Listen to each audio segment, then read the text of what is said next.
Shalom, shalom, mais bonjour et bonne année peut-être.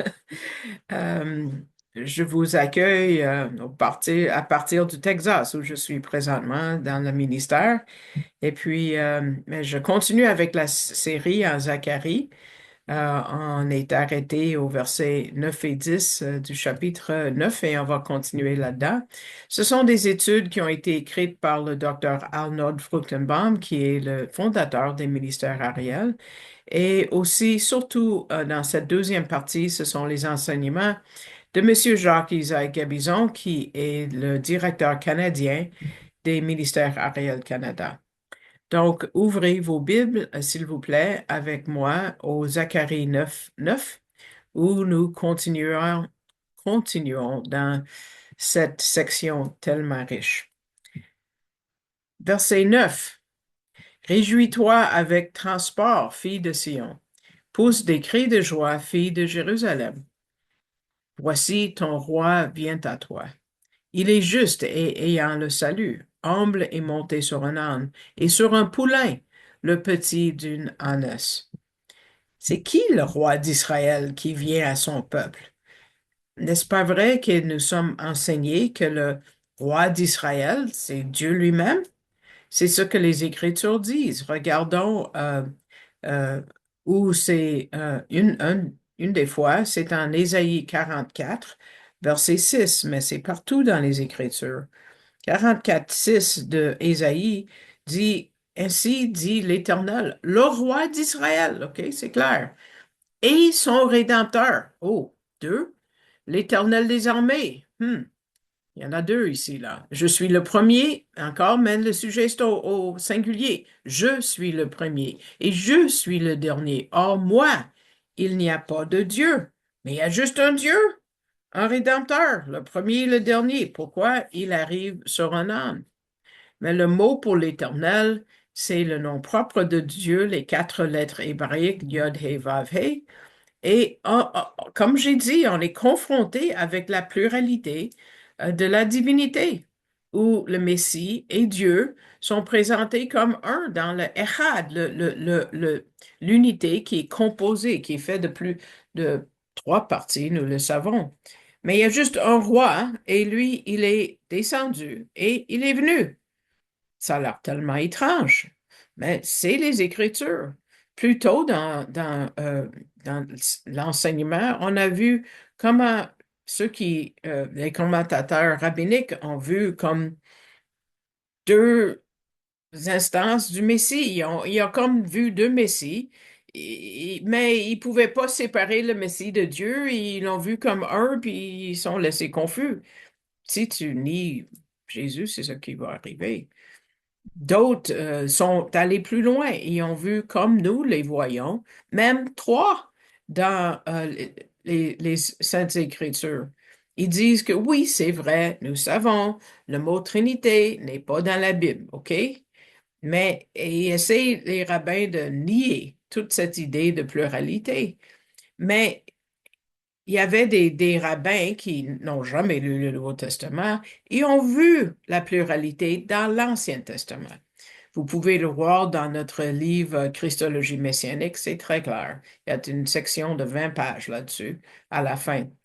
Mais, tu sais, il y en a qui disent, tu peux pas le trouver du nouveau. Non, je peux le trouver de l'ancien, pas de problème. Ça doit mettre certaines personnes qui s'appellent chrétiens à la honte parce que c'est clair. Il y a un exemple dans ce qu'on appelle le Zohar. Le Zohar, c'est ça fait partie des commentaires rabbiniques, OK? Mais ça date des années, je pense, du 16e au 17e siècle, OK? Donc, ils lisaient pas le Nouveau Testament. Mais écoute ce qu'ils disent par rapport à la prière que les Juifs prient je priais ça comme non-croyante, ado et même avant d'être ado, Deutéronome 6,4. Cette prière s'appelle le Shema. Et puis, c'est pour le premier mot qui est écoute. Ça, c'est le schéma. On l'a mis à l'écran. Puis, les rabbins n'ont pas pu comprendre pourquoi on a utilisé un mot qui est le mot erad, qui veut dire un parmi plusieurs. Pourquoi on dit ça de Dieu quand il y a juste un Dieu? Mais regardons le verset. Écoute, ô Israël, le Seigneur Dieu est un seul Dieu. OK, regardons. Le Seigneur, jaune, Dieu, deux mentions, est un seul Dieu. Trois fois, c'est mentionné le nom de Dieu. Et il dit qu'il est un. C'est le mot Echad. Donc, les trois mentions de Dieu, c'est une pluralité. Un Echad, une unité composée de plusieurs parties, comme les deux deviennent une seule chair, c'est la même idée, c'est un Echad. Et donc, un rabbin a dit, tu vois le nom de Dieu mentionné trois fois avec le mot pour un. Ils disent, ça prend les yeux de la foi pour le voir, tout simplement. Il y en a deux, puis il y a un autre qui est ajouté, ça fait trois. Quand ils sont trois, ils sont un. C'est les rabbins qui ont écrit ça. Hein? C'est fort. Ils n'ont pas de problème à voir la pluralité en Dieu quand ils sont enseignés dans la lecture de la Bible en hébreu, parce que cette pluralité remplit les pages de l'Ancien Testament. Encore là, je vous encourage d'obtenir Christologie messianique, vous allez le voir vous-même aussi. C'est facile de contrer les arguments des Mormons ou des témoins de Jéhovah qui viennent à votre porte, qui essaient de vous convaincre par leurs versets du Nouveau Testament où ils enlèvent, ils disent la divinité de Jésus, mais tu peux le prouver de l'Ancien. Mais eux, ils n'ont pas d'argument contre ça. Donc, je vous le recommande. M. Gabizon dit qu'il aime beaucoup le fait qu'ils disent les trois sont un. Comment? Mais par les yeux de la foi. C'est quoi la foi? La foi, c'est le chemin à Dieu. C'est un don de Dieu qui va amener un individu à voir les choses qui sortent de notre dimension terrestre ici. Demande à Dieu de révéler ces choses et vous allez être richement bénis. Il dit, quand on lit les Écritures par la foi, on peut arriver à avoir toutes les richesses de la pleine assurance de compréhension pour connaître les mystères de Dieu euh, et du Père et du Fils. C'est la prière de Paul que nous voyons en Colossiens chapitre 2, versets 2 et 3, euh, pour comprendre ce mystère. Ça dit en Colossiens 2, 2 et 3, afin que leur cœur soit consolé, étant unis ensemble dans l'amour, et pour toutes les richesses de la pleine certitude d'intelligence pour la connaissance du mystère de Dieu, dans lequel sont cachés tous les trésors de la sagesse et de la connaissance. Donc, une connaissance du mystère de Dieu est trouvée en connaissant le Père et en connaissant le Messie. Donc, tout ce qu'on doit connaître de Dieu, ce qui est de plus profond, on le voit dans le Messie. Si tu veux connaître le Père, cherchez le Messie, cherchez Yeshua. C'est lui qui est le merveille et le mystère de Dieu. Donc, regardons maintenant le verset 9 encore plus profondément de ce qu'on a déjà vu, verset 9, quand ça dit aux filles de Sion, aux filles de Jérusalem. On lit le mot fille et on pense aux parents, à la présence d'un papa qui surveille son enfant et il vient sauver sa fille. Regardons comment ce passage décrit le roi avec trois traits importants. Il est juste, ayant le salut, il est humble. Le Messie amène le salut et la vie avec lui. Dans le Targum, encore là, c'est la traduction araméenne, c'est la langue qu'on a appris au Babylone. Euh, dans la traduction araméenne de Zacharie, ça dit, il est juste et il amène la délivrance. Le salut arrive par le Messie lui-même.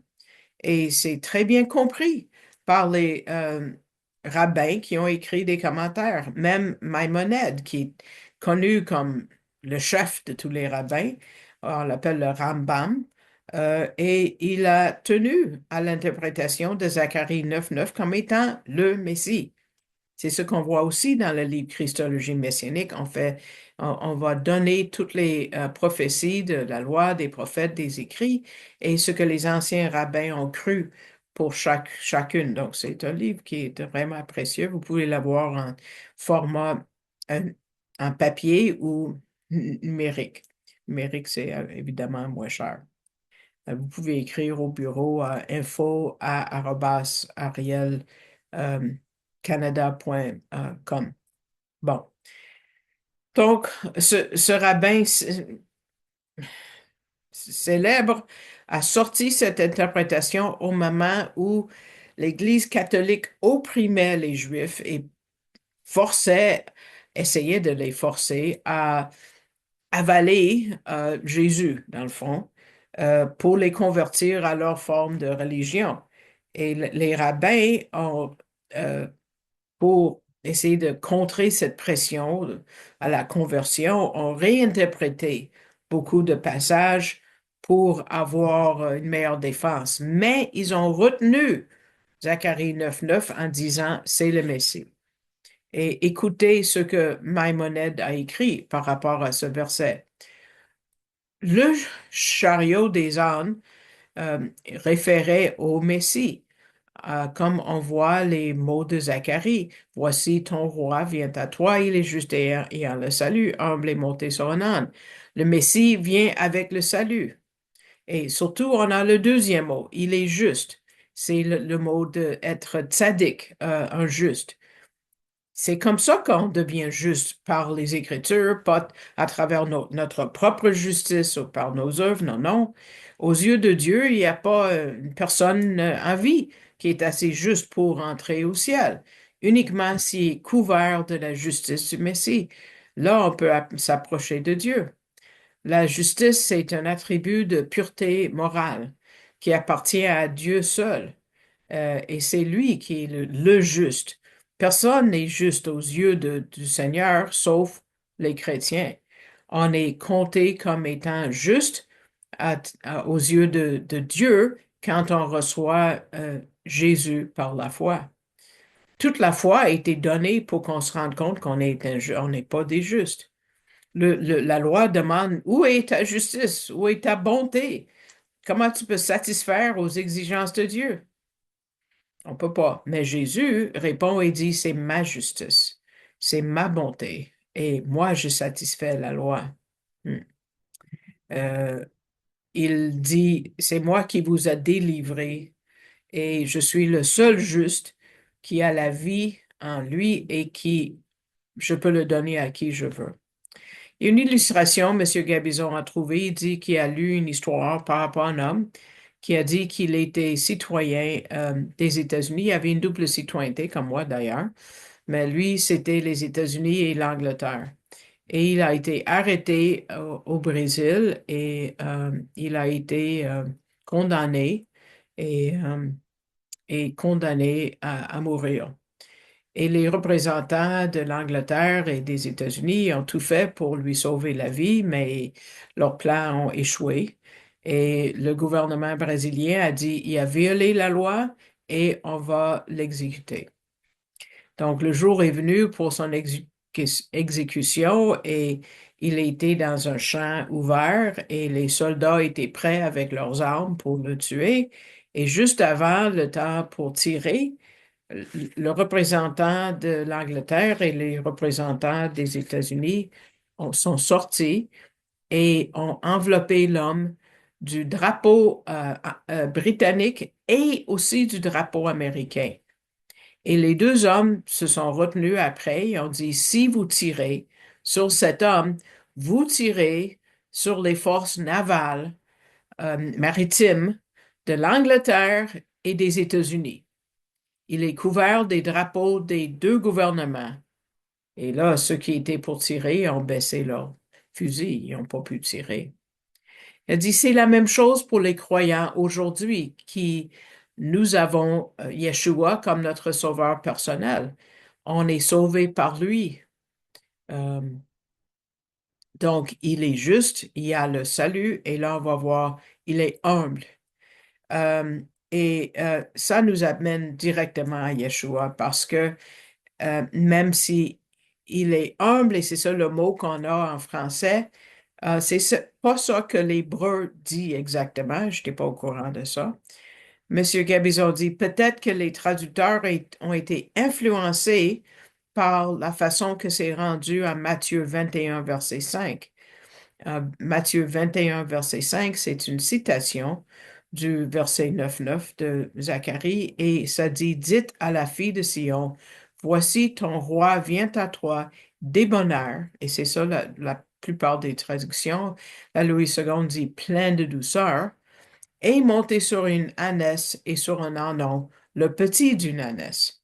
Et c'est tout à fait vrai et tout à fait approprié dans le contexte de Matthieu, mais ils auraient dû laisser le vrai sens du mot hébraïque en Zacharie, et ça nous aurait aidé à mieux lire Matthieu et à aider les autres à voir que Jésus est le vrai Messie juif. Parce que le mot en hébreu, écoutez bien, veut dire affligé, pauvre, même indigent. Wow. C'est comme ça que le roi d'Israël vient en premier à son peuple. C'est puissant quand on pense à la première venue. C'est le pauvre. Le mot en hébreu, c'est ani. On nous dit plusieurs fois de ne pas opprimer ou de dérober les pauvres dans la loi et dans les prophètes. Le roi d'Israël est venu comme un de ceux-là. Et dans le livre de Zacharie, Dieu a parlé de cet Annie, le pauvre, et a dit, n'opprimez pas la veuve ou l'orphelin, l'étranger ou le pauvre. Annie, le pauvre. C'est le même mot que le mot qui est utilisé pour le mot humble du Messie. La racine de ce mot est trouvée dans les autres prophéties de la venue du Messie qu'on voit en Ésaïe 53. Et deux fois, c'est mentionné au verset 4 et verset 7. Regardons Ésaïe 53, juste deux mentions, mais tu peux le voir à plusieurs places en Ésaïe 53. Cependant, ce sont nos souffrances qu'il a portées, et nous l'avons considéré comme puni, frappé de Dieu et humilié. Ça, c'est le verset 4 de Ésaïe 53. Mais regardons le verset 7 aussi de Ésaïe 53. Il a été maltraité et opprimé. Il n'a point ouvert la bouche, semblable à un agneau qu'on mène à la boucherie, à une brebis muette devant ceux qui l'attendent. Il n'a point ouvert la bouche. Wow. Donc, c'est lui, le Messie d'Israël, qui est venu, juste, ayant le salut, mais il était affligé. C'est ce que le verset dit. Donc, est-ce que vous cherchez le Messie? Vous n'allez pas le voir ou le trouver parmi les arrogants, les, euh, ceux qui sont orgueilleux, qui désirent d'être servis au lieu de servir les autres, et même de mourir pour les brebis. Les hommes cherchent un trône sur lequel ils peuvent bâtir leur royaume, ou un piédestal pour se démontrer ou se dévoiler, mais Jésus est allé chercher une serviette pour laver les pieds des disciples. C'est comme, ça va jusque-là, son humilité. C'est l'image de Zacharie 9:9, qu'il est humble et monté sur un âne. Pourquoi est-ce qu'on mentionne encore l'âne? Bon, je vous ai déjà parlé que c'est un indice de royauté. Et David et Salomon sont montés sur des ânes. Nous pensons toujours aux chevaux, hein? C'est notre culture. Qu'est-ce que tu veux au Hollywood, les films? Mais quand quelqu'un a essayé de prendre le poste de roi de Salomon, euh, David, son père, a dit qu'on doit monter Salomon sur son propre âne et a dit, regardons ce qu'on voit en 1 roi, chapitre 1, verset 34. 1 roi 1, 34, que Tsadok le prêtre et Nathan le prophète loin sur le roi d'Israël et soufflé la corne et le roi leur dit, prenez avec vous les serviteurs de votre Seigneur et faites monter Salomon, mon fils, sur ma mule, et faites-le descendre à Guillon. Ça, c'est une source d'eau. Et que Tsadok, le sacrificateur, et Nathan, le prophète, loignent là pour roi sur Israël, et vous sonnerez de la trompette, et vous direz, Vive le roi Salomon. Donc, vous voyez comment la mule est associée avec royauté dans la Bible. Et c'était bien connu des Juifs. Monsieur Gabizon a trouvé une autre illustration que dans son journal intime, Théodore Herzl, qui est le père du sionisme moderne. C'est quoi le sionisme? C'est l'idée que les Juifs ont le droit à un pays pour eux. C'est tout. C'est celui qui a organisé que les Juifs puissent sortir de leur pays et arriver en Israël avant son indépendance en 1948. Le rabbin en chef de Sofia en Hongrie a dit qu'il était le Messie. Et il a dit, j'ai évité de monter sur un âne blanc ou sur un cheval blanc de peur que quelqu'un me gêne en pensant que j'étais le Messie. Donc, moi, j'ai été enseigné personnellement que le Messie viendrait sur un âne blanc le soir de la Pâque. Donc, moi, je l'ai toujours cherché le soir de la Pâque. Je suis allé à la porte pendant la cérémonie du Seder. Mais le choix d'un âne nous amène encore plus loin jusqu'à la prophétie dite par Jacob en Genèse 49, verset 10. Donc, en Genèse 49, verset 10, il a identifié que le Messie viendrait de la tribu de Juda. Et versets 10 et 11 disent, le sceptre ne se retirera point de Juda, ni un législateur d'entre ses pieds, jusqu'à ce que Shiloh vienne. Et là, il y a beaucoup d'interprétations par rapport à ce que ça veut dire, mais je suis pas là pour l'expliquer. Et à lui sera l'obéissance des peuples. Il attache à la vigne son anon et au cep excellent. Retenez ça parce qu'on va enlever la diapo tout à l'heure. Le pétit de son ânesse. Il lave dans le vin son vêtement et dans le sang des raisins, qui est la même idée, le vin et le sang des raisins, son manteau. Donc, euh, on voit que le Messie va attacher son âne au cep excellent. On voit la mention du poulain qui va être attaché à ce cep excellent. En Matthieu, on apprend que Yeshua est monté sur un poulain. En Marc et en Luc, on voit que personne avait été assis sur cet animal avant, donc il y a un miracle, parce que personne ne peut monter sur un poulain qui a jamais été débourré ou dompté. Sinon, il résisterait et se déformerait. Donc, on voit la nature est au service du Messie, leur créateur. C'est Jésus qui a tout créé dans le monde. Mais c'est qui ce cep excellent qu'on a vu dans la prophétie de Jacob?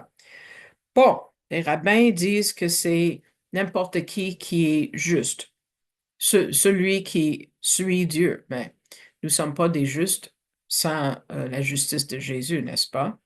Donc, M. Gabizon dit, si on regarde le message à la lumière de toutes les Écritures, le cep doit être les croyants qui suivent le Messie, basé sur le récit de l'Évangile, l'image de l'âne attachée au Messie, nous rappelle deux points. Il est roi et il est humble. Il est roi et il n'y a personne d'autre à qui on peut regarder pour avoir le salut. Et il est bas. Le mot en grec, c'est praus, qui veut dire doux, gentil, avec un esprit tranquille. Ce sont ceux dont Yeshua a dit qu'ils hériteraient de la terre. Matthieu 5,5, je vais juste vous lire, ça dit bienheureux. Vous connaissez bien les places où ça dit bienheureux ci et ça. Matthieu 5,5, ça dit bienheureux les débonnaires, car c'est eux qui hériteront de la terre. Être débonneur. Moi, j'ai dû regarder ça dans le dictionnaire, je ne savais pas. C'est un mot que j'utilise pas. C'est être doux, humble, prévenant, agréable. C'est le même mot qu'ils utilisent et ils les utilisaient pour désigner les animaux apprivoisés. Et nous pouvons mettre en paraphrase, heureux ceux qui sont apprivoisés ou heureux ceux qui ont dompté leur orgueil et leurs désirs charnels. Hmm. On voit ce trait de caractère dans beaucoup de gens dans la Bible. Abraham était si doux quand il a laissé son neveu, Lot, choisir la meilleure place en premier. Euh, Étienne a été tellement doux, même s'il était persécuté et en train de se faire exécuter. Il a regardé vers le haut et a dit ne pas attribuer ce péché à ces gens-là. Euh, Cet attribut de douceur et d'humilité est le trait caractéristique d'un croyant au Messie comme nous. Celui-ci parle de notre relation avec les autres.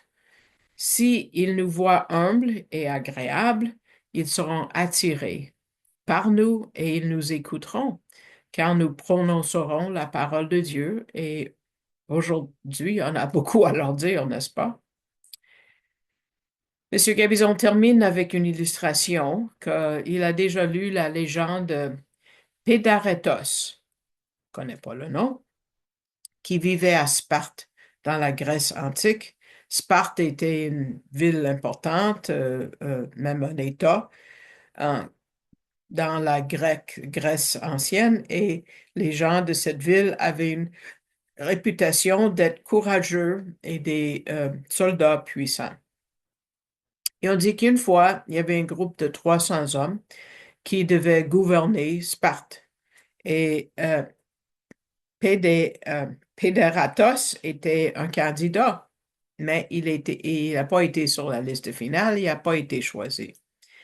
Et il y avait des amis qui ont essayé de le consoler, puis il a dit, non, je suis juste content qu'à Sparte, il y a 300 hommes qui sont meilleurs que moi.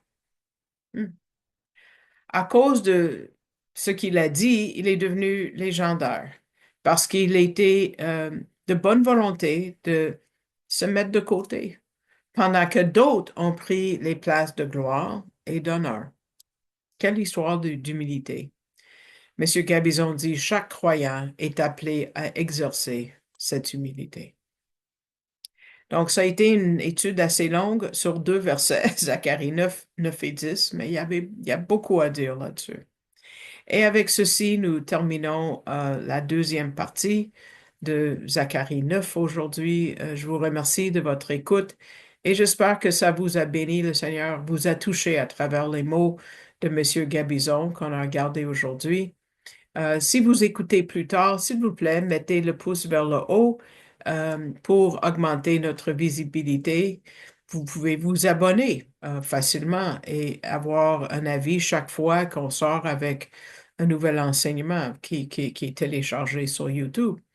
Je vous supplie, je vous demande de prier pour ce ministère. Il y a beaucoup de choses qui se passent. J'ai besoin de soutien divin pour accomplir ce que Dieu m'amène à faire. Je remercie tous ceux qui ont déjà contribué euh, à mon ministère parce que j'ai pas d'autre source de soutien que vous ou j'ai pas de salaire qui vient de mon employeur, il y en a pas. Ça vient juste de vous et des églises comme la vôtre. Si jamais vous voulez me faire inviter ou organiser quelque chose pour que je sois invité à votre église, ça me ferait plaisir à la mesure que c'est possible. Ça me ferait grand plaisir. Et puis, surtout en cette fin d'année, si vous avez le désir d'avoir un reçu pour fin d'impôt pour 2024, vous pouvez envoyer un don avant la fin de l'année, électroniquement, si vous voulez. Et vous pouvez utiliser le site web de Ariel Canada en utilisant votre moteur de recherche. Donc, vous pouvez taper arielcanada.ca ou .com, je pense que les deux fonctionnent. Et puis, vous voyez le mot support en haut à droite, même si la page est en anglais, et ça va vous amener à Canada Helps en anglais, mais vous cliquez sur français encore en haut à droite, et ça vous amène à la page en français. Vous vérifiez que c'est marqué Ministère Ariel Canada, parce que si vous n'avez pas suivi les étapes, ça va vous amener ailleurs. Et vous voyez à droite où ça dit faire un don maintenant, il y a un menu que vous tirez vers le bas. Donc, si vous choisissez général, ça va pas me venir, mais avec mon nom en bas du menu, oui, vous allez pouvoir envoyer un don électronique et avec la barre oblique rouge en bas, vous pouvez euh, donner les détails de votre carte de crédit. On ne prend pas de carte débit, je crois. Donc, merci beaucoup et j'espère que Dieu vous bénira à travers 2025 et j'ai hâte de vous revoir pour le prochain enseignement. Shalom, shalom. Au revoir.